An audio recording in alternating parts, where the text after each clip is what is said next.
Chapter 11 was about emotional fluency, one of the quietest and most powerful forms of influence we possess.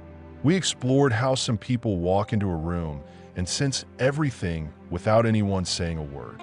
They feel when the air gets tense, when the smiles are real or rehearsed. They read the emotional weather of a space, not with words, but with awareness. We saw that real power doesn't always speak first. It listens, it senses, it adjusts. And we saw how emotional fluency helps you become someone others instinctively trust. Not because you dominate, but because you attune. We shared the story of Megan, the hospital liaison who didn't fix, but felt, who didn't ask, but noticed. And that quiet noticing changed everything. And we saw how emotional fluency helps you become someone others instinctively trust.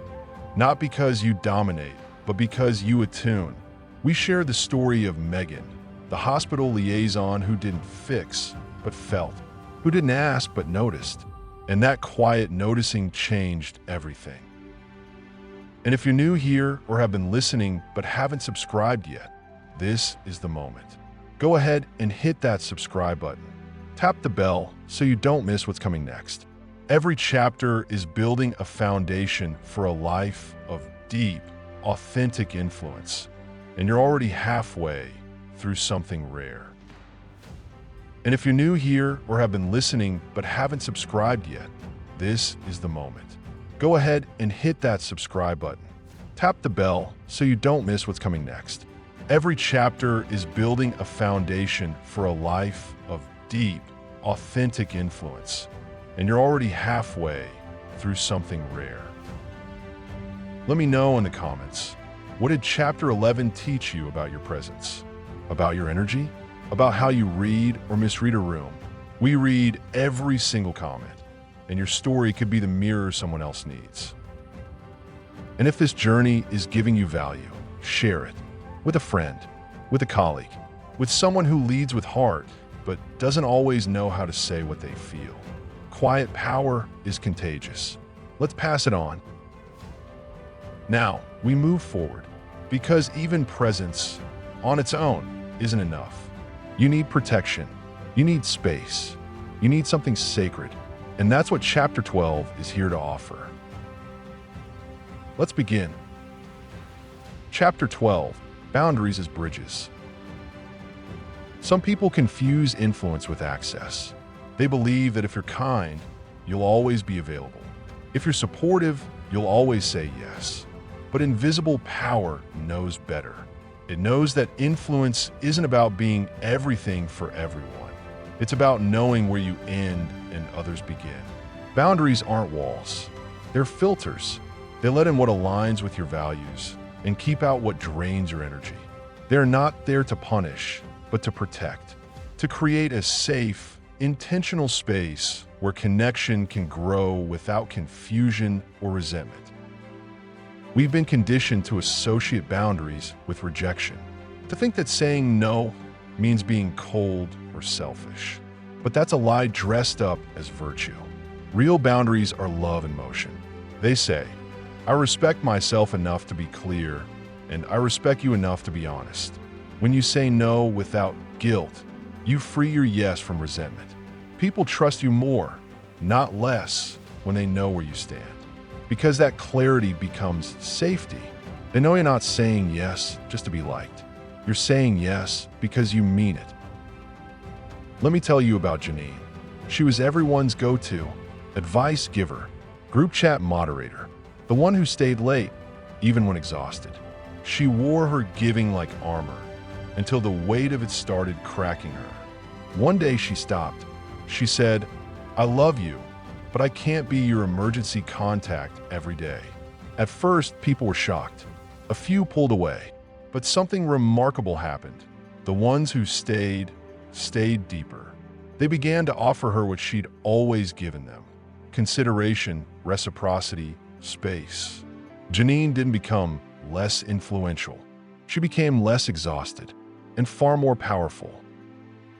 Boundaries also refine your energy. When you stretch yourself thin, your influence becomes diluted. People hear you, but they don't feel you. You become background noise instead of the signal.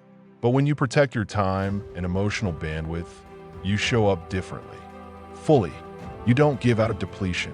You give from overflow. And people feel that difference. Suddenly your presence means more, not less. It becomes intentional, precious, clean. This principle is just as vital in leadership. A boundary-less leader burns out fast, but a leader who models self-respect gives others permission to do the same. When you say, "I'm offline after 6 p.m., you don't come off as inaccessible. You come off as healthy. And health breeds respect. It invites sustainability. It tells the team, you're allowed to be whole here. You don't have to destroy yourself to belong. That's not just boundary setting. That's culture shaping. Here's the nuance. Boundaries set with resentment become barriers, but boundaries set with calm become bridges. The energy you carry when you deliver a boundary matters. If you say, "I can't," with tension, people feel the disconnect. But if you say, "That doesn't work for me," with peace, they feel your clarity. Your presence does the explaining. You're not rejecting them. You're honoring both of you. Sometimes the strongest boundaries are invisible. You simply don't chase. You stop over-explaining. You quietly release what's no longer aligned. Not in anger, not to punish, but because you've outgrown the need to prove your worth through exhaustion. You're no longer available for things that drain you. That doesn't need a speech. It just needs consistency. Boundaries also deepen love. When someone knows you could say no, but you say yes, they feel the meaning behind that yes. It wasn't forced. It wasn't automatic. It came from truth.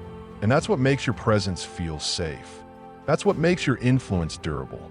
Because people aren't guessing anymore. They're receiving something real. So here's your quiet revolution. Set your boundaries not to shut the world out, but to let the right people in. Not to be hard, but to be whole. Boundaries don't make your influence weaker. They make it clean. And clean influence lasts. It doesn't need to be defended. It just is. Because in the end, your influence is not measured by how much you give away, but by how true you remain while giving. Boundaries are how you stay connected without disappearing. They are how you love without leaking. And they are how you build relationships that hold. Not because you hold on tighter, but because the bridge between you was built strong from the start. Chapter 13, The Echo Effect. Why people remember how you made them feel. There's a strange kind of memory we carry, not about what people said, but about how they made us feel. You may not recall the exact words of a conversation, but you'll never forget the lump in your throat after someone really listened, or the rush of safety when someone didn't try to fix you, just stayed with you. These are emotional echoes. Long after the words are gone, the feeling remains. This is the secret of invisible power. It doesn't cling to logic, it lodges in emotion. And when you master the art of creating emotional resonance, your presence outlives the moment. Think about your own life. The mentor who believed in you. The friend who stayed when everyone else left. The stranger who offered unexpected kindness when you were on the edge. Their words may be gone, but what you felt in their presence remains. This is what people remember.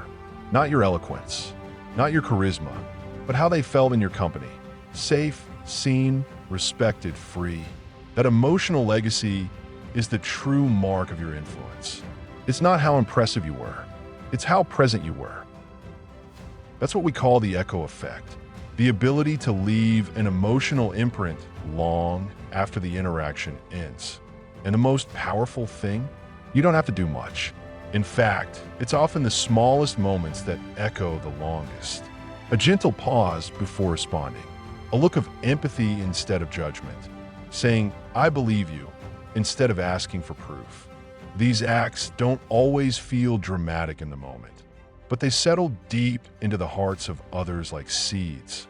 And in time, they bloom into trust. People don't always tell you that you changed them. In fact, most never will. but you'll notice it in the way they lean closer next time, in the way they seek your presence when things fall apart, in the way they mirror the kindness you once extended. Invisible power isn't loud. It's not always credited, but it's always felt. And the reason it sticks is because it was never about control, it was about care. It's tempting to chase impact through intensity, to think that big speeches and powerful words are what make people remember us. But it's the quiet consistency that leaves the deepest mark. The emotional safety you build over time. The moments when you show up, even when it's inconvenient. The way you let people feel whole around you. That's what endures.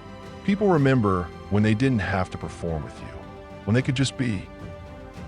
And here's the paradox. When you stop trying to be memorable, you often become unforgettable. Because instead of focusing on how you're perceived, you're focused on how others feel. Instead of thinking, what do they think of me? You're wondering, what do they feel around me? That shift is where emotional influence is born. That's where legacy begins. Not in what you say, but in how you made someone's day just a little softer. The echo effect also works in reverse. People remember emotional harm too. The dismissive tone, the sarcastic jab, the moment they trusted you and were met with indifference. Just as invisible power can heal, it can also wound, silently but deeply. That's why emotional responsibility matters. You don't get to choose what others remember, but you can choose what energy you consistently offer. Your presence is not neutral. It leaves an imprint.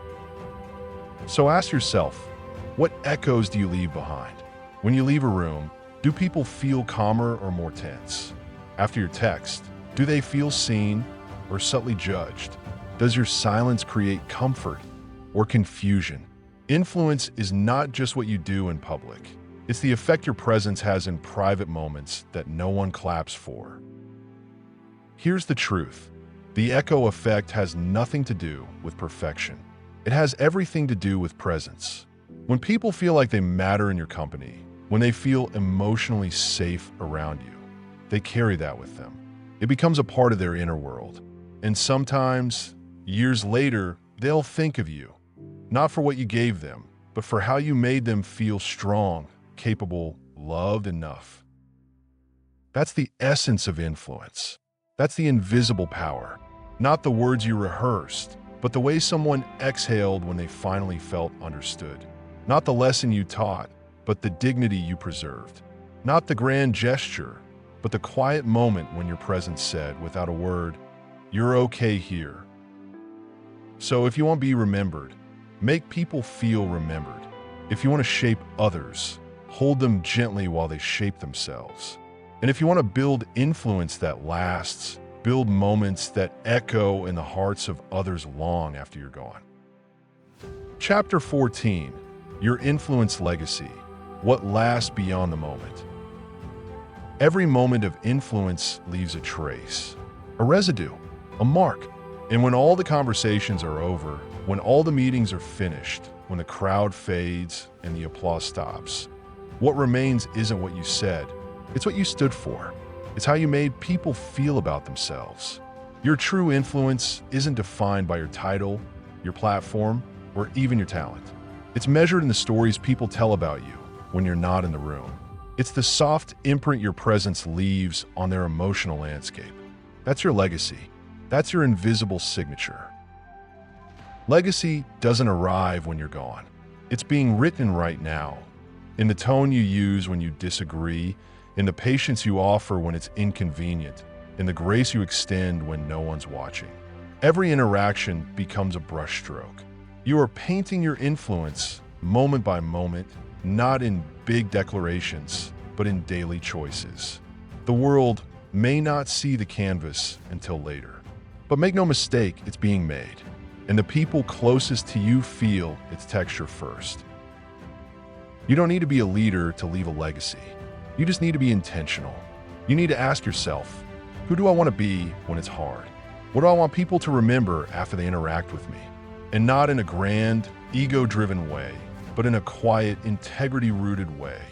Your legacy is not built in a viral post. It's built in how you treat the waiter when your meal is late. It's built in how you respond to someone else's success. It's built in how safe people feel to be flawed around you. There's a difference between leaving a mark and leaving a wound. And so many people don't realize they're trying to build a legacy through dominance, leaving others diminished in the process. But true legacy uplifts. It creates space. It makes people feel more themselves, not less. When you operate with invisible power, people don't just remember you. They remember who they were around you. And that's the legacy worth building. Not one that says, "Look at how great I am," but one that whispers, "Look at how whole you felt when I was near." Think about the people who change your life. Not with money, not with status, but with presence, with belief, with truth. They may not have had fancy words, but they held your story with reverence. They reminded you of your value. They reflected back your strength when you had forgotten it. That's real influence. Not because they changed the world, but because they changed yours. Quietly, consistently, and without needing credit. Your legacy lives in your emotional fingerprint. The subtle way you close a conversation. The way you say hello. The way you apologize. The way you make someone feel after they've shared something vulnerable. You may not think these things matter, but they do. Because when people feel safe around you, they attach that feeling to your name. That's what they carry. And often that's what they pass on. Because influence, real influence, isn't what people take from you. It's what they carry forward because of you. And here's the secret no one tells you. You're already building a legacy, whether or not you're thinking about it. Every eye contact, every act of listening, every small kindness, it adds up. And yes, so does every harsh word, every dismissal, every silence when someone needed courage. But that's not something to fear, it's something to reclaim. You get to choose now, not how people remember you perfectly, but how you offer something they'll want to remember at all. So as we close this part of the journey, ask yourself, what kind of echo am I creating? What will people feel when they hear my name? Not because I was impressive, but because I was real, because I saw them, because I cared, because I lived like their hearts mattered to me, not just their attention. Legacy isn't what you leave behind. It's what you leave within. And that is the highest form of influence.